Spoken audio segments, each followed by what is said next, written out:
مسیح یسوع کے عظیم و جلیل نام میں آپ کی سلامتی ہو۔ میرا نام پادری پروفیسر ٹونی ولیم ہے۔ ہمارے ایک سبسکرائبر ہیں جنہوں نے ایک سوال بھیجا ہے، انہوں نے اپنا نام تو نہیں بتایا۔ آئیں ہم ان کی ویڈیو دیکھتے ہیں اور یہ سوال سنتے ہیں۔ مسیح یسوع میں میری طرف سے سر آپ کو اسلام۔ میرا تعلق کراچی سے ہے اور میں بائبل اسٹوڈنٹ ہوں۔ میرا سوال یہ تھا کہ باغ عدن میں شیطان کیسے داخل ہوا؟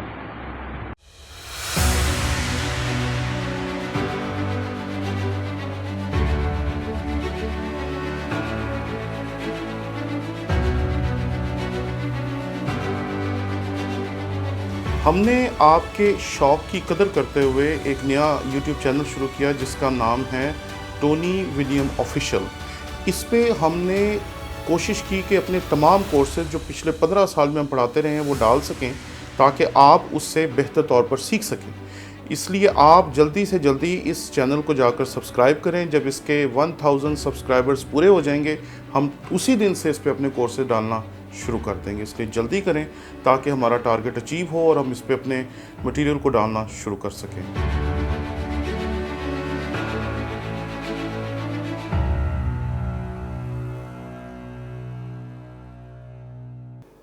میں آپ کو کس نام سے مخاطب کروں، آپ نے نام تو نہیں بتایا، لیکن آپ کا سوال بڑا زبردست ہے کہ شیطان باغ عدن میں کیسے داخل ہو گیا، ابلیس باغ عدن میں کیسے داخل ہو گیا۔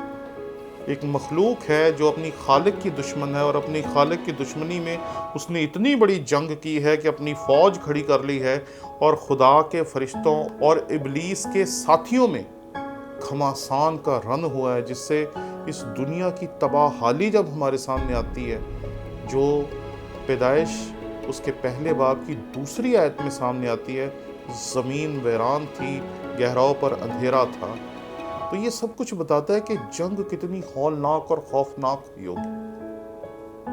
لیکن اس کے بعد جب خدا اس زمین کو دوبارہ آباد کرتا ہے اور اس زمین کو دوبارہ قائم کرتا ہے، تو پھر اس جگہ کو جسے خدا نے انتہائی محبت کے ساتھ، پیار کے ساتھ تعمیر کیا، وہاں پر ابلیس کیسے داخل ہو گیا۔ ہم سمجھتے ہیں کہ خدا ہماری طرح کا ہے۔ ہم جب کسی سے دشمنی کرتے ہیں تو ہم چاہتے ہیں کہ اسے دیکھے ہی نہ، اس سے کوئی رابطہ ہی نہ رکھیں، اس کے ساتھ سارے تعلقات ختم کر دیں، اور ہم کئی دفعہ لوگوں کا اپنے گھروں میں آنا، بات چیت کرنا، سب کچھ ختم کر بیٹھتے ہیں۔ لیکن یہ بات یاد رکھیں کہ خدا اور ابلیس کا ایک ایسا تعلق ہے جس سے نہ خدا انکار کر سکتا ہے اور نہ ابلیس انکار کر سکتا ہے۔ خدا خالق ہے اور ابلیس مخلوق ہے، اور مخلوق ہونے کی وجہ سے اس کا جو تعلق اپنے خالق کے ساتھ ہے وہ اٹوٹ ہے، اسے توڑا نہیں جا سکتا۔ اس کی حرکات کی وجہ سے خدا اس سے نفرت ضرور کرتا ہے۔ وہ کہتا ہے کہ خدا کی آنکھ ایسی پاک ہے کہ وہ بدی کو دیکھ نہیں سکتی۔ ابلیس اس دنیا میں جو چیز بڑھانے، پھیلانے اور لوگوں کو گناہ میں گرانے میں مصروف ہے، خدا اس تمام بدی کو دیکھ ہی نہیں سکتا۔ اس لیے ہم یہ سمجھتے ہیں پھر ابلیس باغ عدن میں چلا کیسے۔ اچھا، اس سوال سے بھی خطرناک سوال ہے جو آپ نے نہیں پوچھا کہ باغ عدن میں تو ابلیس چلا گیا، شیطان چلا گیا، لیکن خدا کے تخت کے سامنے وہ کیسے پہنچ گیا، جہاں پر خدا کا تخت لگا ہے، جہاں پر خدا کے بیٹے ہیں، جہاں پر فرشتے ہیں، وہاں پر ابلیس کیسے چلا گیا۔ یہ سوال آپ کے سوال سے بھی زیادہ کریٹیکل ہے کہ وہ کہہ سکتے کہ چھپتے چھپاتے کسی طریقے سے داخل ہو گیا اور وہاں پہنچ گیا، اور جا کر اس نے سانپ کے اندر داخل ہو کر اس کے اوپر قبضہ کر لیا، اور اس کے وسیلے سے اس نے عورت کو ورگلایا، this and that۔ لیکن خدا کی تخت کے سامنے کیسے چلا گیا، جسے ہم تخت عدالت کہتے ہیں، جہاں خداوند کی حضوری ہمیں دکھائی دیتی ہے، اس کے سامنے فرشتگان آ رہے ہیں، اور وہاں یہ بھی آ رہا ہے، اور جس بے اتنائی سے وہ بات کر رہا ہے کہ خدا اس سے پوچھتا ہے تو کہاں سے آ رہا ہے، تو وہ ڈرا ہوا نہیں ہے، وہ خوف زدہ نہیں ہے، وہ پریشان نہیں ہے۔ جیسے ہم کسی بڑے آدمی کے سامنے جاتے ہیں تو بڑے ٹینشن ہو کے کھڑے ہوئے ہوتے ہیں، وہ ایسا نہیں ہے، بلکہ وہ بڑی بے اطمینانی سے کہتا ہے میں زمین پر یہاں وہاں پھرتا ہوا آیا ہوں۔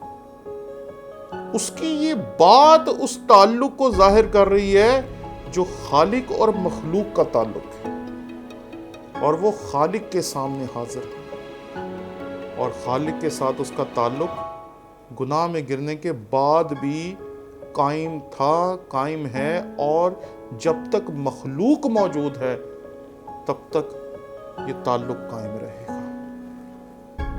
یہاں اس حقیقت کو سمجھیں کہ وہ خدا کی مخلوق ہونے کی وجہ سے خدا کے ساتھ گہرے تعلق میں موجود ہے۔ وہ خداوند کے حضور جاتا ہے، خداوند کی حضوری میں جاتا ہے۔ کئی مرتبہ ہم چرچز میں، عبادت گاہوں میں جہاں بڑی دعائیں ہو رہی ہوتی ہیں، بڑے گیت گائے جا رہے ہوتے ہیں، بڑے پرجوش طریقے سے دعائیں کی جا رہی ہوتی ہیں، وہاں ہم بدروا کو دیکھتے ہیں۔ وہ وہاں کیسے چلی جاتی ہے؟ وہاں ان کا خالق موجود ہے۔ اگر وہ خداوند کے تخت عدالت کے سامنے پیش ہو سکتا ہے، وہاں جا سکتا ہے، تو پھر اس کا مطلب ہے کہ خداوند کا مخلوق ہونے کی وجہ سے وہ کہیں بھی جا سکتا ہے۔ اس لیے یہ حقیقت ہے جسے ہمیشہ یاد رکھیں، مخلوق ہونے کی وجہ سے اس کا خدا کے ساتھ جو تعلق ہے وہ ٹوٹ نہیں گیا، اس لیے وہ کہیں بھی جا سکتا ہے۔ اس لیے جب ہم دیکھتے ہیں کہ وہ باغ عدن میں گیا، ہم دیکھتے ہیں وہ خداوند کے حضور ایوب کی کتاب میں اس کے تخت کے سامنے گیا، اور جب نئے عہد نامے میں آتے ہیں تو وہ مسیح خداوند کے سامنے آ کے کھڑا ہو گیا اس کی آزمائش کرنے کے لیے۔ کیوں؟ کیونکہ وہ خدا کی مخلوق ہے۔ خالق ہوتے ہوئے خدا جتنی محبت اس سے تب کرتا تھا جب وہ مقرر فرشتہ تھا، آج بھی خدا اس سے اتنی ہی محبت کرتا ہے۔ یہ ویسے ہی ہے جیسے اولاد میں سے جو بچہ جتنا نافرمان ہوتا ہے، ماں باپ اسے اتنا ہی زیادہ پیار کرتے ہیں۔ اس لیے بات یاد رکھیے کہ خدا کے حضور اس کا جو تعلق ہے وہ اٹوٹ ہے۔ اس لیے خدا کی محبت جیسی شروع سے اس کے لیے تھی جب خدا نے اسے خلق کیا، آج بھی اس کے لیے اتنی ہی ہے، اور جب تک وہ موجود ہے، جب تک ابلیس کا وجود ہے، شیطان کا وجود ہے، تب تک خدا کی محبت اس کے ساتھ ایسی ہی رہے گی۔ شکریہ۔